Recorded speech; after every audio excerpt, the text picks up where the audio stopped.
A can of fuchsia paint from behind and above him, 8 feet above, fell off the shelf and hit him, then landed on the floor, splattering him with paint.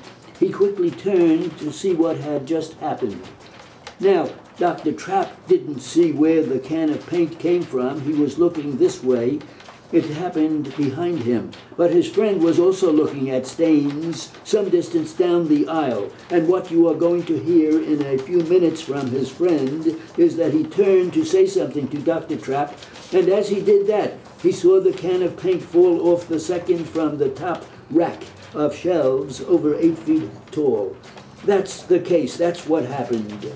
Home Depot employees are going to tell you that they shrink wrap everything, you know, those large rolls of plaster that you have been shown that they put around these things, and you will see that there is merchandise that is shrink wrapped on pallets and placed overhead. They have a whole program, a whole safety awareness program, and yet this particular can of paint was permitted to be so placed 8 feet high above the customers that it fell off the rack.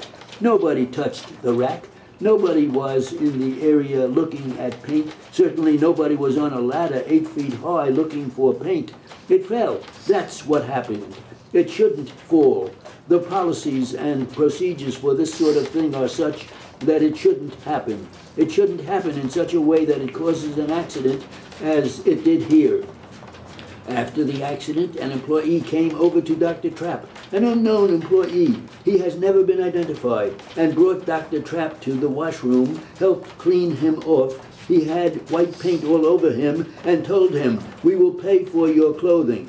Mr. Smith remained in the aisle. The employees cordoned off the aisle with a full can of white paint all over the floor. They cordoned off the aisle to clean it up. Yet there is not going to be any Home Depot employees who are going to come here and tell you they know anything about this accident. You will hear from the paint department manager at the time, who will tell you about their penalties and procedures, but he has no direct knowledge of this accident. There is no one in dispute as to what happened. It did happen, and it shouldn't have happened. That is the negligence.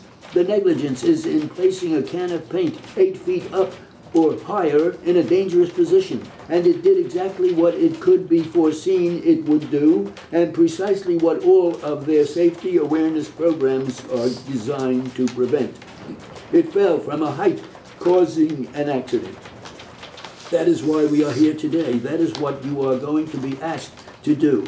When all the evidence is in, you are only going to hear 3 witnesses on the liability portion of this case, from Mr. Smith in a few minutes, from Mr. Klein, the paint department manager, who will tell us all about the store's policies and procedures.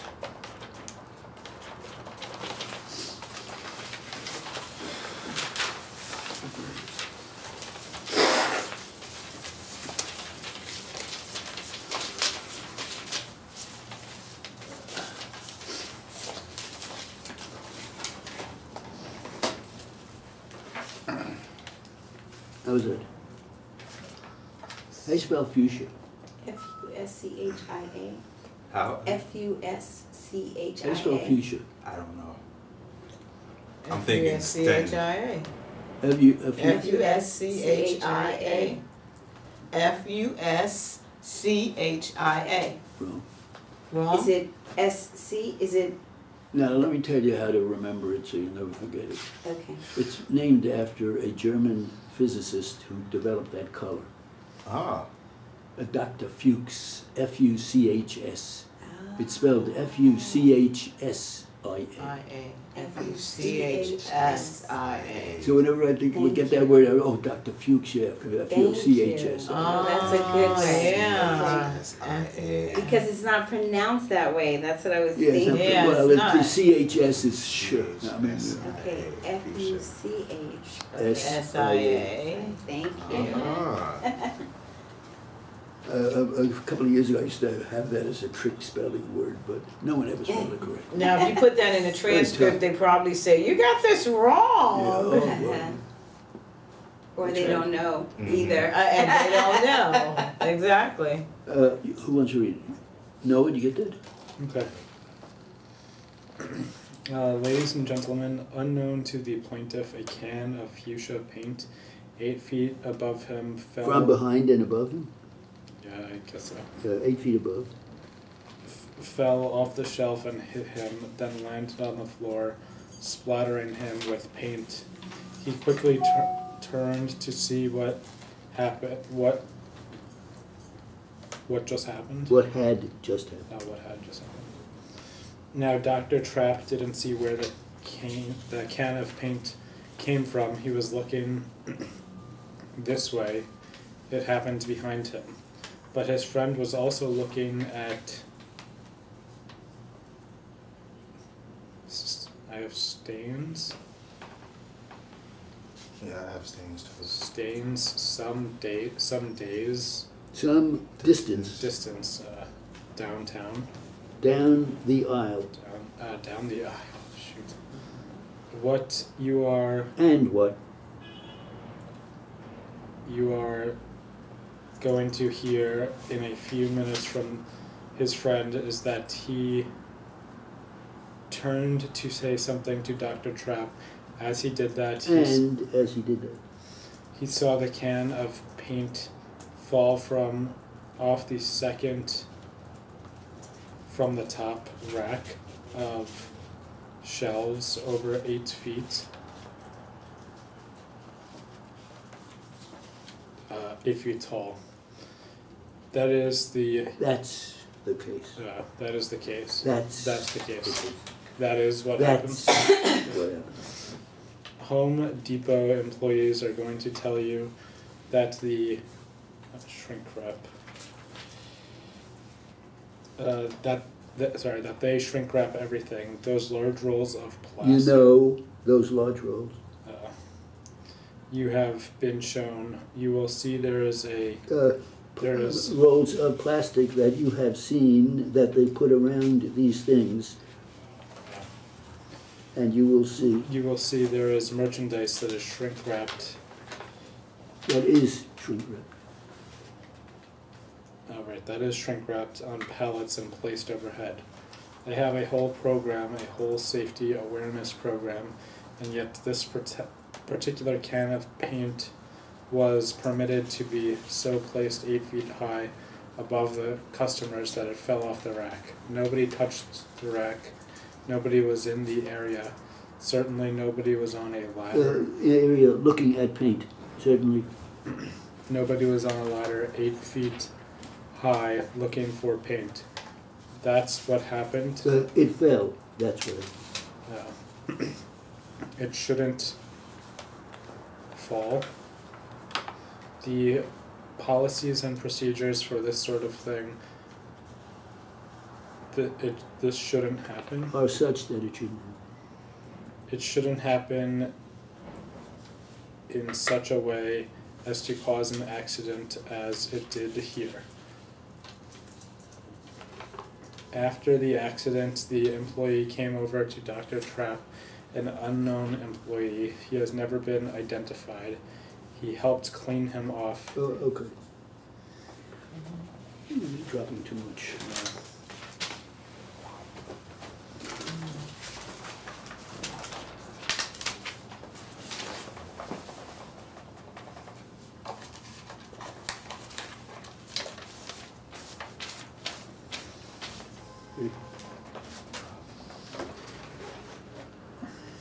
Now, sitting here today, at this moment in time, do you have an opinion, sir, that it would have been better for John had somebody else taken over his care and treatment on April 20th and not you? Do you think that he could have had a better result? Defendant's counsel. Objection, Your Honor. Argumentative. The court. I don't think it is. Defendant's counsel. How can he determine what another physician was going to do? The court. I will sustain the objection. Doctor, today, after you've had an opportunity to consider all that we've discussed so far, do you still deny that there were departures by you from standards of good and accepted medical practice between April 20th and September 20th, 1995? Defendant's counsel, objection, Your Honor. The court, there is a problem with the form. Doctor, would you agree that you departed from standards of good and accepted practice between April 20th and September 19th, 1995? Defendant's counsel, objection, Your Honor. The court, basis, grounds. Defendant's counsel, the form, it's overly broad, it encompasses everything. The witness has been asked particular questions, and he said no. The court, I'll sustain it. Do you agree, doctor, that you departed from standards of good and accepted medical practice in how you managed this man's infection after he was discharged on April 20th, 1995? No. You still maintain there were no departures, correct? Defendant's counsel, objection, Your Honor. The court, yes, sustained. Do you still maintain that there was no departure by you in how you treated and managed his infection between April 20th and September 19th? Defendant's counsel, I still object, Your Honor, argumentative. The court, I'm going to allow it. No. Sir, was it around September 28th that you told Mr. Gaines for the first time there could be fatal consequences here? No one likes to hear about fatal consequences. I agree, there's always a hope. I agree, but actually I had to reinforce it by showing the family and Vinny an excerpt from a book. I understand that. I just want to make sure that we know for the record that Vinny was told the same news that you told the family in and around about the same time. Defendant's counsel, is this a time question or a substance question? The court, do you want to rephrase it again? If you want to go into details, yes, go ahead. Doctor, I just need to try to establish this. Was Vinny told the same stuff that the family was told on September 28th? No, I would never tell a patient that it was fatal. I would tell a patient that there's always a hope. Was that the tenor of that conversation that you gave him in and around that time? It was. I have page 11. It's page 11. Yes, but there's also a note by a specialist on 9/24/95 at 10:30 a.m., which was another consultation. Okay, again, I'll get to that. You don't have that one marked. We're going to get to it as many as we possibly can, I promise, in a confined period of time. All I need, doctor, to know is when was it that you spoke to Vinny about this general subject matter in whatever professional way you do it. Was the first time in and around September 28th that I spoke to him? Yes, sir. About what? His condition? Yes, something that you would, in your professional way, not say to a patient, it's over with. But now that you've spoken to the family, you have an obligation to speak to the patient as well, correct? Yes, okay. And whatever you do to fulfill that obligation, that was done in and around September 28th, correct? I would never tell a patient you're going to die. Let me ask it this way, doctor. When Vinny was discharged from the hospital, if you could go to tab number 1, that yellow stickum number 1. Okay. Plaintiff's counsel, for the record, Your Honor, this is a September 1st note from that hospital record that's for the August 23rd admission. The court, all right. Do you have that in front of you, sir? Yes. And on September 1st, doctor, what were the last 3 words you wrote regarding him at the time of his discharge? Forgetting everything that comes above it? For the time being, this. Yes.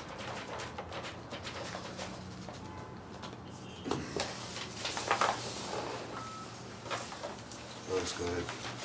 How good? That was good.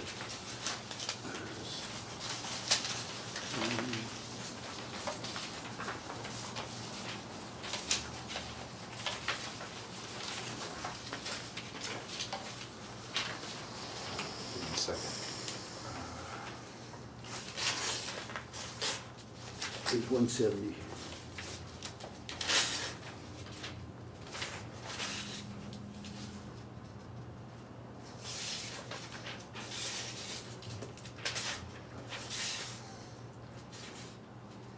starts off, do you have an opinion? No, no. Now sitting Now here sitting today. here. Okay. Okay, I missed that part. Mine starts with, do you have an opinion, sir, that it would have been better for John had somebody else taken over his care and treatment on April 20th and not you? Do you think that he could have had a better result? Defense counsel, objection, Your Honor, argumentative. The court, I don't think it is. Defense counsel, how can he determine what another physician was going to do? The court, I will sustain. I am going to. Oh, no, I wasn't there, yeah. No, I'm sorry. I will sustain the objection.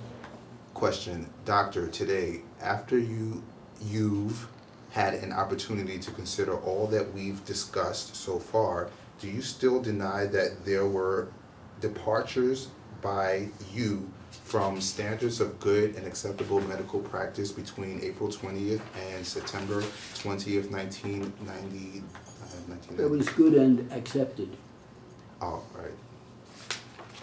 Accepted medical practice between April 20th and September 20th, 1990. I'm not sure if that's 3 or 5. Okay, 5.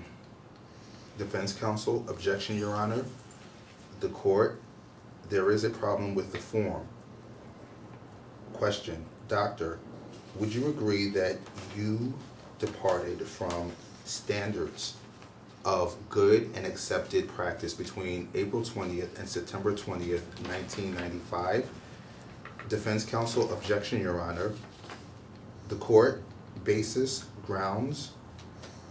Defense counsel, the form, it's overly broad. It encompasses everything. The witness has been asked particular questions and he said no. The court, I'll sustain it. Question, do you agree, doctor, that you departed from standards of good and accepted medical practice in how you managed this man's infection after he was discharged on April 20th, 1995? Answer, no. Question, you still maintain there were no departures, correct? Defense counsel, objection, Your Honor. The court, yes, sustained. Question, do you still maintain that there was no departure by you in how you treated and managed his infection between April 20th and September 20th? 19th. 19th. Defense counsel, I still object, Your Honor. Argumentative. The court, I'm going to allow it. Answer, no. Question, sir, was it around September 28th that you told Mr. Gaines for the first time there could be fatal consequences here? Answer, no. I'm sorry, no one likes to hear about fatal consequences. Okay. My notes Good, are good, you got all your designation. Thank you. Thank you. Great. How do you write the overly? AUFRL. It's over for me. It's all the You write prefix. over. I do OEFRL. And how do you write overrule? Oh, I'm sorry, you're right. I do overrule OEFRL. And I do overly. well, you gotta watch that. I do OFR and then I come back for the lead. Yeah, that's what I do. And the contractions, I write most of the contractions, but sometimes I have, if it's so frequent after a couple of million times, like that's, I write THAOES, I put the apostrophe in the outline. Now, That if you would be write these these for with a me, long E, right, you these. can't do that, so you gotta figure out something else, maybe THAES. Why not just THAE for that? Leave off the S. Well, that's So a good that's- idea, because when you do the contraction, What do you mean for AE. Well, I happen to phrase that he, I do dance, the contraction dance, I do THAETS. I mean, whatever you wanna do, that we can get into whatever. Because when we were learning theory, we had to learn contraction and not contraction. So they gave us Okay. outlines for both. Yeah. But in the test, they say they will no longer take off for contractions, Which test is that? the RPR. Really? Well, But my question is, if you're in a deposition or something, No. and Because the lawyer have you ever seen these says, before? To heat I've them? been Yeah. It doing warms that your for hands, it's years. Yeah, I've seen Sometimes this, you yeah. can't hear I that. just found out. so let me say Excellent. that I don't put contractions in for lawyers and Okay. depositions. If he I says use that, it right. I put That That is, me too. If he says Those things he's, for I put he He is. is, They're like right. $1 Because I each. found Yes, out yeah, from the for, lawyers what was it, themselves and from $1.99 judges to that they ruin a don't like package. to see themselves looking like a cartoon. Right, I don't put any contractions in for any of them. Yeah, but I put all the contractions for what the witness says a contraction. Right. I have in Yes, there. yes. But the lawyers, especially the The- questions, I put a question should be a crisp question. You Right. put in all right, okay. A lot of he's thinking out loud for the next thing. Right. All these words are coming out, but Mhm. nonsense in Right. the transcript. And if you Right. just put, did you go there? Where you doing? How did they like it? It's nice. And also, that phrase that they always use, I always write out, what's been marked. That could be very misleading, that word what's. So I say what has been marked as, Yeah. all the time. Oh yeah, well apostrophe They say S's that could be constant. has. Exactly. So I put the has in. For Exactly. lawyers, I take the contractions out. Mm-hmm. Yeah, because they can kill the Yeah. words of those. So you're saying what's is like it's where it can be it is and or it has. What's can what also has. be what is and what has. He might say, what's been the situation? So I put what has been the situation. I don't put what's Yeah. been. Oh, okay. And if he says, "What's this sitting here?" That's what is. What is. Yeah, what, sitting it's what here. is rather than what's. Oh. Yeah. I don't have lawyers saying contractions. Right. Okay. I take They them all like to out. have it nice and clean. And even though you think that, oh, it's not verbatim, it's verbatim. I mean, Yeah. we got to get away from the classroom mentality, you know, that Right. everything should get, Right. everything is Exactly. verbatim. This- Right. Because on the job, you do a lot of contractions and you probably lose the job. The lawyer will be And a lot of unhappy. those whiskers, like, okay, all right, Oh yeah, I, okay. Yeah, I take never them put out. an okay, all Yeah. right, I leave all that out. I Yeah. just start with the question. Mm. They're in my notes, but I don't transcribe it. Okay. Right. Okay. Now what about was it, if you say I shouldn't have? Like have you ever heard people say that? I Yeah, shouldn't yeah. have done that or I All the should time. or I should what? shouldn't have. have. Oh, I should know. I No, shouldn't shouldn't have. have. I They should Oh, shouldn't. like I Shouldn't shouldn't have. have done that, but they say I If the should witness know. says it, I put it in. Okay. But if the lawyer says it, I usually Clean him leave it up. out. Like would one say, lawyer "I said to should me, not please have." make me look good on paper. So he knew that he Yeah. had that habit. Yeah. Yeah. Of See, they know. speaking Like I had that with judges, where they say, "Look, I want absolute verbatim." You know, so I knew to in my own mind that if I give him absolute verbatim, I mirror the transcript, he'll be very unhappy with. He'll look Yeah. drunk. So I smoothed it all out, you know. And I've even had lawyers tell me that, I didn't know I talked that well. So I figured I did a poor job because they're not supposed to Right. recognize that you're Yeah. doing Right. anything. Uh-huh. So it was, I overdid it, and he said that, gee, I'm speaking very well. I don't speak that well. He knew he didn't speak that well. So No, maybe you sometimes really you don't. put a little something in to keep the flavor. Yeah. But it's, Say, I make you look good. Yep. so now I did some Nassau County Planning Commission, and I had about 9 things on the agenda. And I rushed this transcript out. I knew that I should have taken one out, but I had to go down to Florida. This was back in January. So I finished it, but I didn't get a chance to mail it. So when I was down in Florida, I mailed it from the post office down there. So they got it, and they said that, you left out one case. So but I could leave out, I could leave out something, but I couldn't leave out a case. So I looked at it, and I see that they were talking about 3 so-called USBAC matters, 53, 54, and 55. He said, now, with 50, I make a motion on 53 to do so-and-so, and it's granted, and they vote on it. Then he says, now, with respect to 54, so-and-so. And they never got to 55. Okay. So, and now they said that you left out one of the matters that we discussed. Okay? So I figured, here's what I'm gonna do. I'm gonna put in, now with respect to 54 and 55. The 55 is one of the Oh. and I'll have the whole vote going on Yeah. that. Right. And I'm going to tell them what I'm doing. I say, look, I don't mind taking the blame, this culpable. They will all say, you left, you did it. And I once went back there, they did something where I didn't do anything wrong. I'm just taking out what they're saying. They screwed it up. And they're saying the reporter made a mistake. And Yeah. so I said, look, I don't mind taking the blame. I mean, but I said, it wasn't really my fault. And I explained to him the whole thing. You know, all right. So now again, so I have to be careful, or I won't be, my contract won't be renewed if I alienate these planners who are in charge of everything. Yeah. So this time I'm going to change it this way, and I'll show them what I'm doing. I'm putting in the 55 that you don't have, and having them all vote on it, even though they don't know what they're voting on anyway. There's 59 commissioners, and they were aye, they're all aye. So I put, there was a chorus of ayes. Okay. And then the guy says, any opposed? And